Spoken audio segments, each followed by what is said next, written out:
Sejam bem-vindos ao Egito. Hoje, vamos embarcar em uma jornada fascinante e enriquecedora, explorando os encantos, a rica história e os aspectos únicos de um país que há milênios tem cativado o mundo com seu legado cultural e geográfico impressionante, o Egito. O país que, por sua vez, é muito conhecido pela sua beleza natural e suas tão famosas pirâmides. Contudo, nesta aventura, mergulharemos nos diversos aspectos que definem o Egito, desde sua geografia única, com o lendário Rio Nilo e o vasto deserto do Saara, até sua rica cultura, caracterizada por arquitetura icônica, culinária deliciosa e tradições profundamente enraizadas. Além disso, examinaremos a economia em constante evolução do país, suas questões sociais e desafios, bem como suas relações internacionais que moldam o cenário regional e global. Então, sem mais enrolação, iremos falar um pouco sobre os seus aspectos físicos. Quanto ao relevo do Egito, a geografia, clima, recursos naturais e esforço de conservação unem-se para criar uma história única do Egito, um país que valoriza suas riquezas naturais e culturais para gerações futuras. Quanto ao seu relevo, o Egito possui longas planícies férteis ao longo do Rio Nilo e o delta do Nilo. Entretanto, ele é dominado pelo deserto do Saara, com suas extensas dunas e paisagens áridas. O Egito também possui a península do Sinai, que compreende áreas montanhosas e desertos. É essa combinação de planícies, desertos e montanhas que forma o Egito geograficamente fascinante. Quanto ao clima, o clima predominante é o desértico, seus verões são quentes e os invernos amenos. A maior parte do país é coberto pelo deserto do Saara, o que resulta em poucas chuvas ao longo do ano. As suas áreas costeiras ao norte têm um clima mais temperado devido ao mar Mediterrâneo. Entretanto, com esse tipo de clima vem alguns desafios, em que compreendem o abastecimento de água, agricultura e ventos aranos como o câmice, que é um vento local quente, seco e arenoso, que sopra no sul, no norte da África e na Península Arábica. Sobre vegetação e biodiversidade. Quando se fala da vegetação, ela é muito escassa, adaptada ao deserto, com arbustos e cactos resistentes à seca. E regiões próximas ao Nilo possuem espécies de plantas, como as tamareiras e os papiros.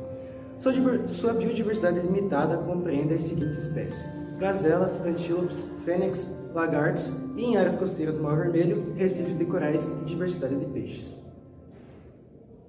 Quando o assunto são mares e oceanos, o Egito possui belas paisagens das praias do Mar Mediterrâneo e do Mar Vermelho, em que seus mares são muito frequentados por turistas e também é muito usado para o transporte de pessoas e mercadorias. O Egito se esforça para conservar essas áreas protegidas? Sim, vale ressaltar a importância da conservação da biodiversidade como patrimônio. Hoje em dia, o Egito possui vários parques naturais que apresentam um papel crucial no turismo e na educação ambiental. E é necessário compromisso do governo com a gestão e proteção dessas áreas. De todas as civilizações que já habitaram o planeta Terra, sem dúvida alguma, a civilização egípcia é uma das mais notáveis e mais enigmáticas de todas. Sua origem remonta ao ano de 8000 a.C., onde alguns povos nômades habitavam o que hoje é o deserto do Saara.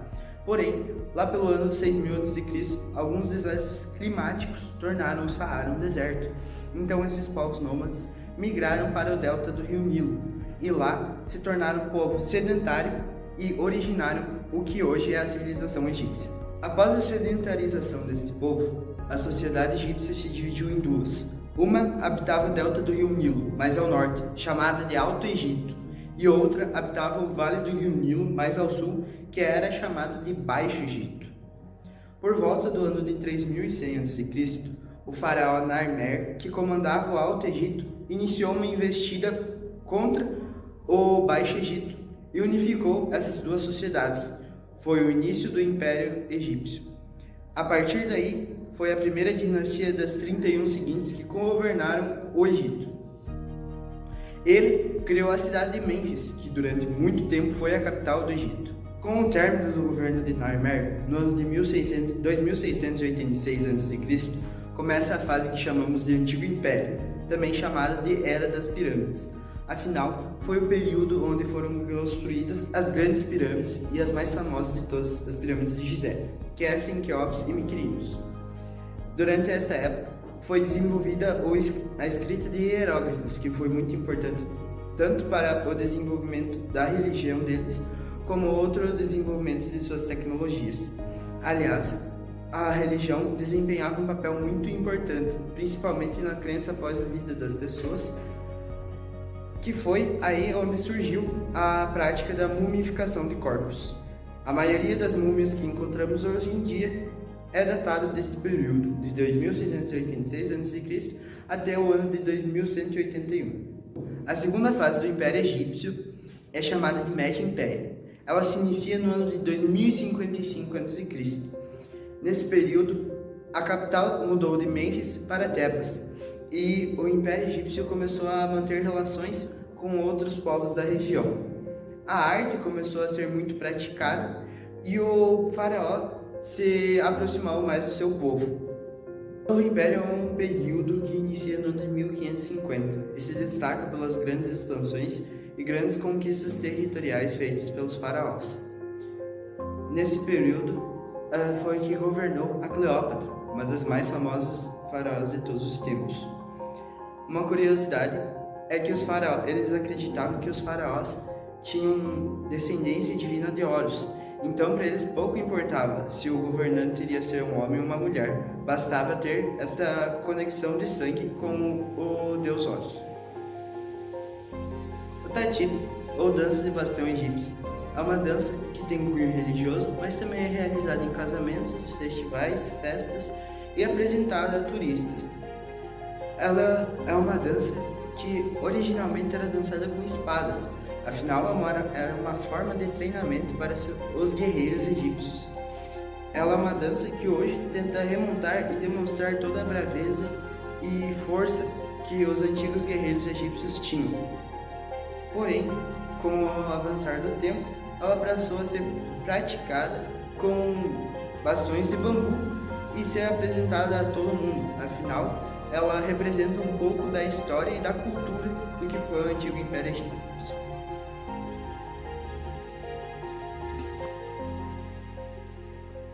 O zalábia é um doce consumido há séculos no Egito. Ele é consumido comumente no dia a dia, mas especialmente durante o mês do Ramadã, que é um mês de jejum para os islâmicos, no qual eles jejuam do nascer do sol até o pôr do sol. O pôr do sol é chamado de iftar, e após esse período é o momento no qual eles comem o zalábia.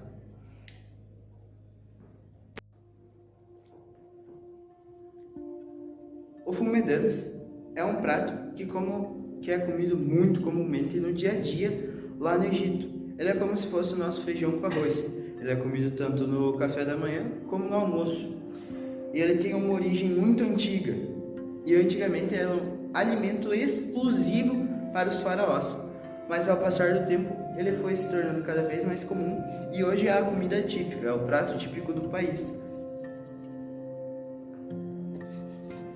Agora vamos sair um pouco do Egito Antigo e partir para o Egito nos dias atuais, falando um pouco dos seus aspectos humanos e econômicos. Começando com a sua demografia. O Egito é um país que tem uma população de 100 milhões de habitantes, o que é muito pelo tamanho dele.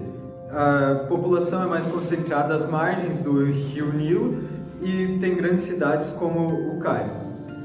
Além disso, a população é predominantemente árabe e sua religião é o islamismo sunita em sua maioria.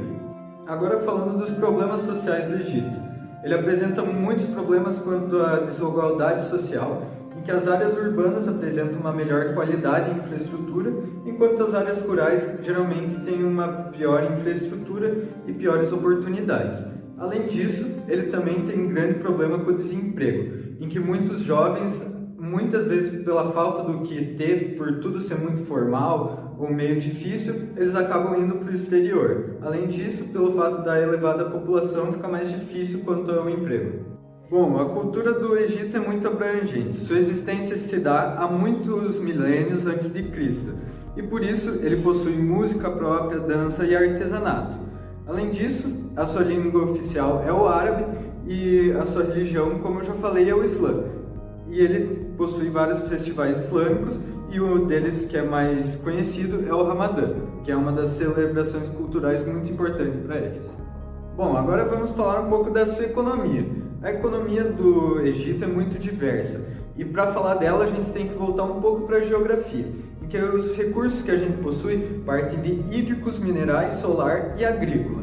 Quanto aos hídricos, se possui o rio Nilo, que ele fornece irrigação, água potável para a população, além de ser útil para transporte. Quanto aos minerais, eles são ricos em petróleo, gás, ferro, manganês e entre outros.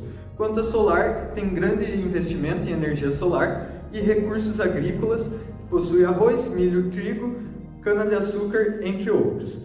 Porém, um dos mais importantes é o turismo, que por causa das pirâmides e de sua beleza natural, o Egito possui grande investimento turístico.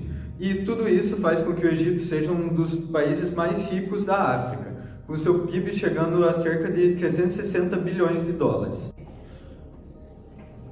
Embora o Egito tenha melhorado significativamente a taxa de alfabetização, o acesso igualitário à educação ainda é um desafio. As áreas rurais e as populações mais pobres têm menos acesso à educação de qualidade, o que pode levar à perpetuação da desigualdade social. Com relação aos acessos aos serviços de saúde, embora o Egito tenha feito esforços para melhorar, ela ainda pode ser limitada, principalmente em comunidades remotas e desfavorecidas. A violência contra mulheres e meninas é uma questão séria no Egito, incluindo assédio sexual, violência doméstica e mutilação genital feminina. Embora medidas tenham sido tomadas para combater esse problema, ainda há desafios na mudança de atitudes culturais e comportamentos arraigados. Questões relacionadas aos direitos humanos e às liberdades civis têm sido motivo de preocupação no Egito. Restrições à liberdade de expressão, repressão política e a situação de prisioneiros políticos são algumas questões levantadas por grupos de defesa dos direitos humanos. O Egito mantém laços estreitos com outros países árabes, buscando cooperação em questões políticas, econômicas e culturais. O país tem sido defensor do pan-arabismo e tem desempenhado um papel importante em iniciativas regionais, como a Liga Árabe. O Egito foi o primeiro país árabe a assinar um tratado de paz com Israel, em 1979, após os acordos de Camp David. Essa decisão foi historicamente significativa e tem influenciado a dinâmica política na região. O Egito mantém relações com os Estados Unidos e outros países ocidentais, especialmente em questões de segurança e cooperação econômica. Os laços com os Estados Unidos são considerados cruciais para o Egito. O país tem sido um importante receptor de ajuda externa dos Estados Unidos. O Egito tem buscado fortalecer seus laços com outros países africanos, participando de organizações regionais e promovendo iniciativas de cooperação econômica e desenvolvimento na África. O Egito tem sido ativo em questões regionais, como o conflito israelense-palestino, a estabilidade no Oriente Médio e o combate ao terrorismo. O país também tem acompanhado de perto o desenvolvimento na região do Golfo Pérsico. O Egito é membro de várias organizações internacionais, como a ONU, a Liga Árabe, a Organização da Cooperação Islâmica e a União Africana. O país tem buscado desempenhar papel ativo nessas organizações e participar de discussões e decisões sobre questões globais.